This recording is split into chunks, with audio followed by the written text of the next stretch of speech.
साहिब। तो देखो पुण्यात्माओं, इस भजन में परमात्मा ने इस शब्द में जिन जिन महापुरुषों के नाम लिए हैं, जो आज हमारे सामने इस भक्ति रूपी मार्ग में एक एग्जाम्पल की तरह हैं, जो हमारी आत्मा को दृढ़ करते हैं परमात्मा की भक्ति पे। लेकिन ये सारी आत्माएं भी जो है पार नहीं हो पाई। तो सोचो आप और हम कितनी पुण्यकर्मी आत्मा है जो परमात्मा ने आज पिछली पीढ़ी में, जो कि पूर्ण मोक्ष का मार्ग है, आज परमात्मा ने हमें अपनी शरण में लिया है। तो सोचिए ये आत्माएं उस समय परमात्मा के प्रति कितनी कुर्बान थी, उनके चरणों में कितनी समर्पित थी, कैसे उनके विचार थे एक दूसरे भाई बहनों के प्रति, कितना प्यार था उनके अंदर अपने परमेश्वर के प्रति, और फिर भी वो पार नहीं हो पाई। जैसे परमात्मा ने शब्द में बताया, तजे नरसी वाले ठाट नहीं, मैं धन्ना जैसा जांट नहीं। नरसी भगत, सबको पता है कि उनको पूर्ण परमात्मा कबीर साहिब जी आके मिले, 56 करोड़ की संपत्ति ज्ञान दे के उनके भंडारे में लगवाई। उसके बाद भी नरसी जी का उद्धार नहीं हुआ, उस समय उनका मोक्ष नहीं हुआ, क्योंकि अंत तक उनकी जो सुरती थी वो श्री कृष्ण जी के अंदर ही थी। वो श्री कृष्ण जी को ही अपना इष्ट मानते रहे, क्योंकि डायरेक्ट वो कबीर परमात्मा अपने वास्तविक रूप में उनके सामने नहीं आए थे, परमात्मा एक पंडित के रूप में आए थे। तो नरसिंह जी ने खाली उनको एक अच्छा ज्ञानी ही समझ लिया, उनको एक अच्छा मार्गदर्शन ही उनको समझ लिया उस परमात्मा का। और परमात्मा के तो शब्द में शक्ति होती ही है, इसलिए नरसिंह जी और पिछले जन्म की परमात्मा की शुभ संस्कारी आत्मा थी, इसलिए तुरंत परमात्मा की भक्ति को उसने स्वीकार कर लिया और इस मोक्ष के मार्ग पे जो है उन्होंने अपना कदम रखा। लेकिन फिर भी अंत तक उनकी जो सुरती थी, उनका जो ध्यान था, वो श्री कृष्ण जी के ही अंदर था, वो श्री कृष्ण जी के ही उपासक थे। परमात्मा ने केवल उनकी बैटरी को चार्ज करना था। तो कहने का मतलब है, नरसिंह जी का जब परमात्मा से साक्षात्कार हुआ, मेल हुआ, और 2 शब्द कहे थे उसको परमात्मा ने। जब कोर्ट में नरसिंह जी को खड़ा किया गया, नरसिंह जी का रूप बना के जब खुद कबीर परमात्मा जी खड़े थे, क्योंकि वो डबल रोल में थे उस समय, और जब कोर्ट ने जब दिया वो फैसला कि ये संपत्ति जो है, जो नकली नरसिंह था उसकी है, जो परमात्मा बने हुए थे, और जो असली जो सेठ था नरसिंह, उसको संपत्ति से बेदखल कर दिया गया था। तो बाहर आके नरसिंह जी मायूस होकर बैठ गए थे। तो गुरुजी ने कहा कि परमात्मा उसी पंडित जी के रूप में उनके साथ में गए और कहा कि बेटा बोल, ये संपत्ति तेरी या मेरी। तो नरसिंह जी ने कहा कि भाई थी तो मेरी, लेकिन छलबल से तूने अपली कर ली, तू छलिया है, तू बहरूपिया है। तो परमात्मा ने कहा कि नादान आत्मा, ये पहले भी तेरी नहीं थी, ये आज भी तेरी नहीं, आगे भी तेरी नहीं होगी।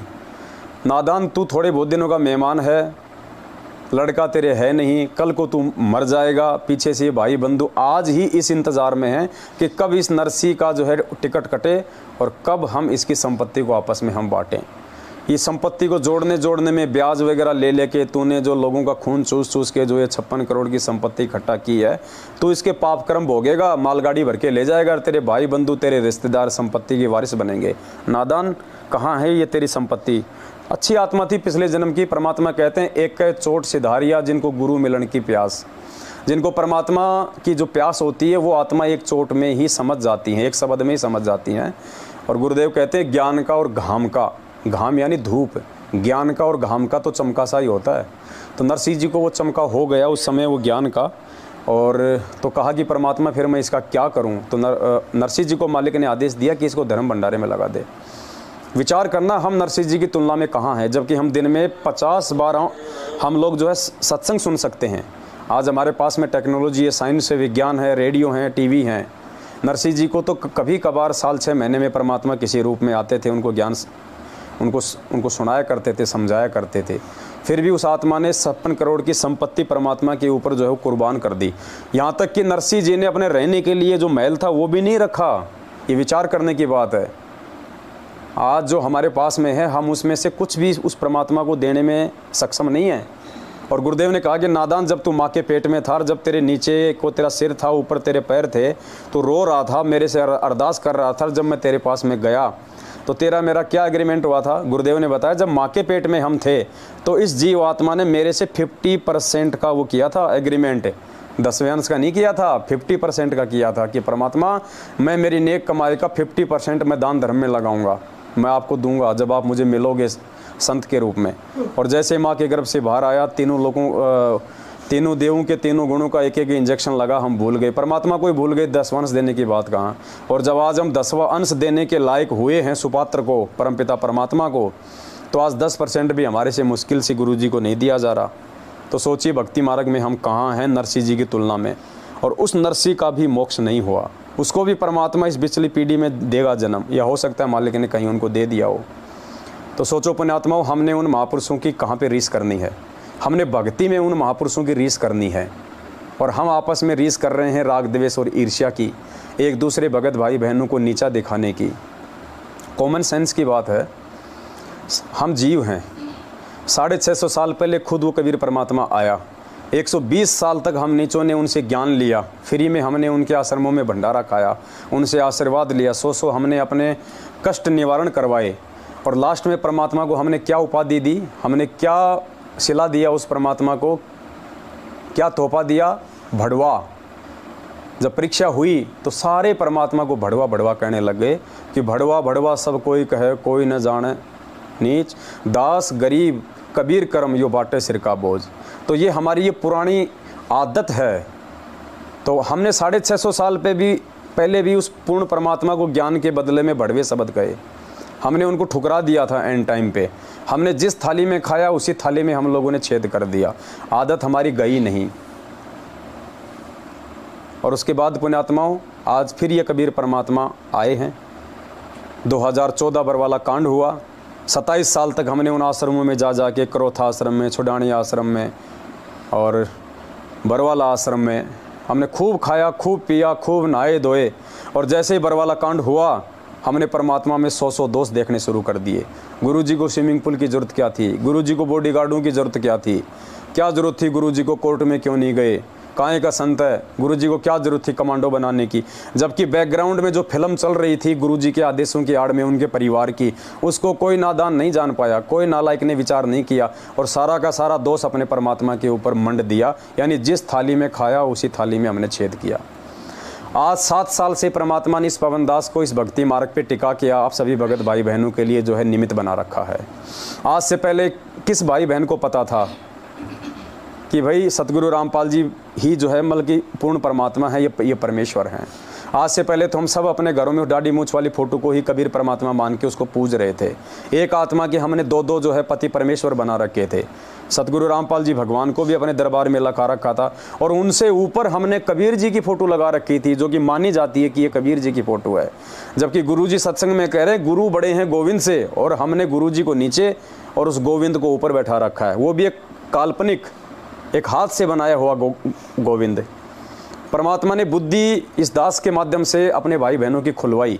पहले परमात्मा ने दास की बुद्धि खोली, उसके बाद में लाखों भगत भाई बहनों की बुद्धि खुलवाई।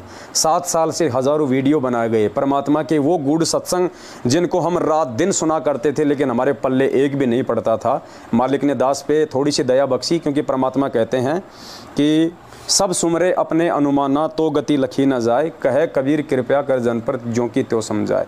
जिस पे परमात्मा दया करता है, जिसका परमात्मा थोड़ा सा ज्ञान योग खोलता है, जिसको परमात्मा शास्त्रों को समझने की, अपने सदग्रंथों को समझने की, अपने सत्संगों को समझने की सद्बुद्धि देता है, वो आत्मा फिर साथ संगति के माध्यम से अपने भगत भाई बहनों के बीच में बैठ के उन विषयों पर जो है वो चर्चा करती है। परमात्मा के परमात्मा होने के विषय में वो प्रमाण रखे जाते हैं। तो दास पे परमात्मा ने दया करी। दास के बाद में फिर परमात्मा ने एक अलग से ग्रुप चलाया संगत में। देखो, दास तो आप जैसा 2 कोटि का जीव है। अगर दास में अगर कुछ परमात्मा ने नहीं दिया होता तो आज देश विदेश से भगत भाई बहन लाखों की संख्या में साथ संगति से नहीं जुड़ते। मेरे पास ना पैसा है, ना माया है, ना कार है, ना कोठी है, कुछ नहीं है। ये छोटी सी कार भी आप सभी भाई बहनों के सहयोग से आई है सेवा के लिए। मुझ 2 कोटि के जीव की कौन बात माने, लेकिन 7 साल के संघर्ष के बाद परमात्मा ने आज देखो लाखों की संख्या में साथ संगतियां से जो है भाई बहनों को जोड़ दिया है। और भाई बहनों ने अपने पूर्ण परमात्मा की पहचान कर ली है। अपने अपने घरों से उस काल्पनिक दाढ़ी मूंछ वाली फ़ोटो को, जो कि अनजाने में लोग जिसको कबीर कहते हैं, उस फ़ोटो को अपने घरों से निकाल दिया है, अपने मकान से निकाल दिया है। हमारी जरा सी भी आस्था उस फ़ोटो के अंदर नहीं है, और हम अपने पूज्य गुरुदेव भगवान सतगुरु रामपाल जी को ही पूर्ण परमेश्वर मान के, और वे हैं भी पूर्ण परमेश्वर, इसमें कोई शक नहीं है। लेकिन चूंकि हम पहले उस फोटो को ही परमात्मा माना करते थे, क्योंकि एक मजबूरी वश गुरुजी ने उस फोटो को परमात्मा का जो है वो दर्जा दिया, क्योंकि मालिक को पता था कि बिना इनको एक शक्ल दिखाए ये आत्माएं, ये भोली आत्माएं जो है मेरे ज्ञान को स्वीकार नहीं करेंगी। नाम जो है परमात्मा का कबीर है, मैं इनको शास्त्रों में दिखा दूंगा, मैं इनको कबीर सागर में नाम दिखा दूंगा, मैं इनको यजुर्वेद में 40वें अध्याय में मैं नाम दिखा दूंगा। लेकिन ये कहेंगे जी है कैसा, जैसे ब्रह्मा जी ऐसे हैं, विष्णु जी ऐसे हैं, हनुमान जी की फ़ोटो ऐसी है, कबीर जी की फ़ोटो कैसी है। तो जब तक इन भोली आत्माओं को एक चलचित्र नहीं दिखाऊंगा, एक काल्पनिक फ़ोटो नहीं दिखाऊंगा, तो ये यकीन नहीं करेंगे। तो परमात्मा ने हमें वही फ़ोटो दिखाई, और ये फ़ोटो कोई परमात्मा ने नहीं बनाई, सतगुरुदेव जी ने नहीं बनाई, ये फ़ोटो हमारी पुस्तकों में शुरू से ही आ रही है। लोगों ने काल्पनिक तौर पर एक फ़ोटो बना रखी है, गरीबदास जी के दोहे, कबीरदास जी के दोहे, कबीरदास जी के दोहे, लोगों ने ही ये फ़ोटो बना रखी थी। उसी फ़ोटो को उठा के परमात्मा ने, ताकि हमारे को जल्दी विश्वास हो जाएगा। अगर गुरुजी 650 साल पहले वाले वास्तविक रूप की फ़ोटो अगर बना देते तो भी हम यकीन नहीं करते, क्योंकि हमने दुनियादारी में रहते सहते हमने कबीर जी की बस एक ही फ़ोटो देख रखी थी, दाढ़ी मूँछ वाली और गले में एक माला। तो गुरुजी ने भी उसी फ़ोटो का सहारा लिया हमें समझाने के लिए। वरना हम इस पूर्ण परमात्मा की भक्ति को स्वीकार करना तो छोड़ो, हम देव देवताओं की भक्ति भी नहीं छोड़ पाते अगर परमात्मा हमें ये फ़ोटो ना दिखाते तो। लेकिन आज तो कम से कम हमें समझ में आना चाहिए कि उस कबीर परमेश्वर की जानकारी कोई कौन दे सकता है।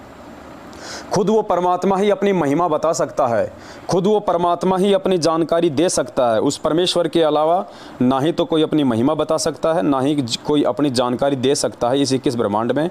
वो परमात्मा स्वयं आकर ही अपनी महिमा बताते हैं, वो परमात्मा स्वयं आकर ही हमारे को जो है एक ज्ञान सुनाते हैं। ये सुनिए, एक परमात्मा का छोटा सा सत्संग है जिसमें परमात्मा कह रहे हैं कि उस परमात्मा के अलावा कोई भी उसकी महिमा नहीं सुना सकता, परमात्मा स्वयं अपनी महिमा आके बताता है। अपनी करनी सब करी ये थाके दोनों दीन। परमात्मा की द्रुक्ति असहनीय है पुण्यात्माओं, और वो किस लिए दुखी हुए? आपके लिए, हमारे लिए। अब पहचानो उस बालिक को। पुण्यात्माओं, दास को ये ज्ञान हो गया, इसलिए मैं परमात्मा की लीला बहुत कम सुनाता हूँ, क्योंकि मुझसे कहा नहीं जाता।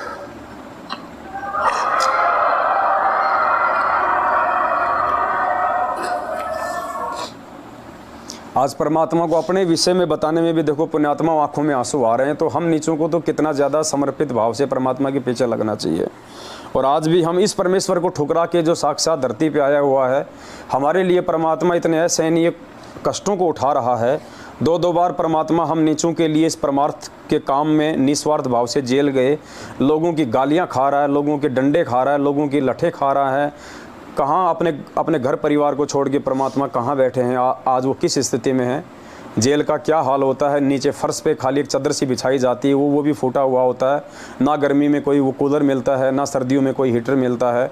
नहाने धोने का सेम टू सेम वही जो है वो गंदा पानी होता है।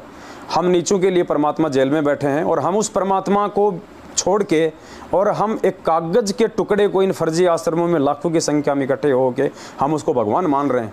पुण्यात्मा, इसीलिए परमात्मा ने कहा था कि पत्थर पूजे हरी मिले तो मैं पूजूं पहाड़। अब 650 साल पहले अगर कैमरे होते तो फोटो होती तो परमात्मा पत्थर का नाम नहीं लेते, परमात्मा कह देते कि भाई फोटो पूजे हरी मिले तो मैं पूजूं पहाड़। तो चाहे पत्थर पूजो चाहे फोटो पूजो, बात एक ही है। ये लाखों की मूर्ख संगत आन उपासना में लगी हुई है। ये आन उपासना है। आत्मा का पति एक है, दो नहीं हो सकते। और जिस आत्मा के दो पति हैं, परमात्मा ने उसको व्यभिचारिणी आत्मा बताया है। तो परमेश्वर कहते हैं कि अपनी महिमा वो परमात्मा स्वयं ही आके बताता है, उसकी महिमा को दूसरा कोई नहीं बता सकता है। परमात्मा प्रत्येक युग में आते हैं और अपनी महिमा आप ही बताते हैं। परमात्मा की महिमा दूसरा कौन बता सकता है? हमारी बुद्धि पर पत्थर पड़ गए थे। हम सोचा करते ये संत परमात्मा की महिमा बतावेगा, ये बतावेगा। अरे भगवान की महिमा भगवान ही बता सकता है। अपने द्वारा रची हुई सृष्टि को स्वयं ही बता सकता है। एक ऋषि के बता सके भगवान के द्वारा रची सृष्टि को। अब एक पुत्र अपने पिता की उत्पत्ति कैसे बता सकता है? दादाजी बता सकता है। तो ऋषि तो इस काल के पुत्र, ब्रह्म के सरपुरुष के, और सबका दादा कबीर परमात्मा सत्य पुरुष। तो उस दादाजी ने आकर हमें बताया है, जो सबका दादा है, सबका बाबा है। गुरु नानक जी ने तो यहाँ तक कहा है, अगर कोई बाबा कहने का अधिकारी है तो कबीर है। ये समुद्र की साखियों में प्रमाण है। अगर कोई बाबा कहलाने का अधिकारी है तो कबीर साहब है। तो पूज्य गुरुदेव कह रहे हैं कि अपने द्वारा रची गई सृष्टि की सही सही जानकारी वो कबीर परमात्मा स्वयं ही देता है। भगवान की महिमा भगवान ही बता सकता है। तो आज कौन बता रहा है भगवान की महिमा? ये संकेत करेंगे गुरुजी, स्पष्ट रूप से नहीं कहेंगे कि मैं परमात्मा हूँ, क्योंकि परमात्मा अपने आप को छुप छुपा के आए हैं यहाँ पे अपना ज्ञान प्रचार करने के लिए। अगर काल को पता चल जाए कि ये परमात्मा है तो उसका कालजा फट जाए। लेकिन पुण्यात्मा, ये ज्ञान, शिक्षा, ये टेक्नोलॉजी, ये बिजली पीढ़ी का समय, ये विज्ञान परमात्मा ने हमें इसीलिए दी है कि हम उस परमात्मा को आसानी से हम समझ लेंगे। लेकिन समझेगा कौन? परमात्मा की विशेष आत्मा हीरे मोतीलाल। तो वो हीरे मोतीलाल परमात्मा ने 7 संगतियों में जोड़े हैं।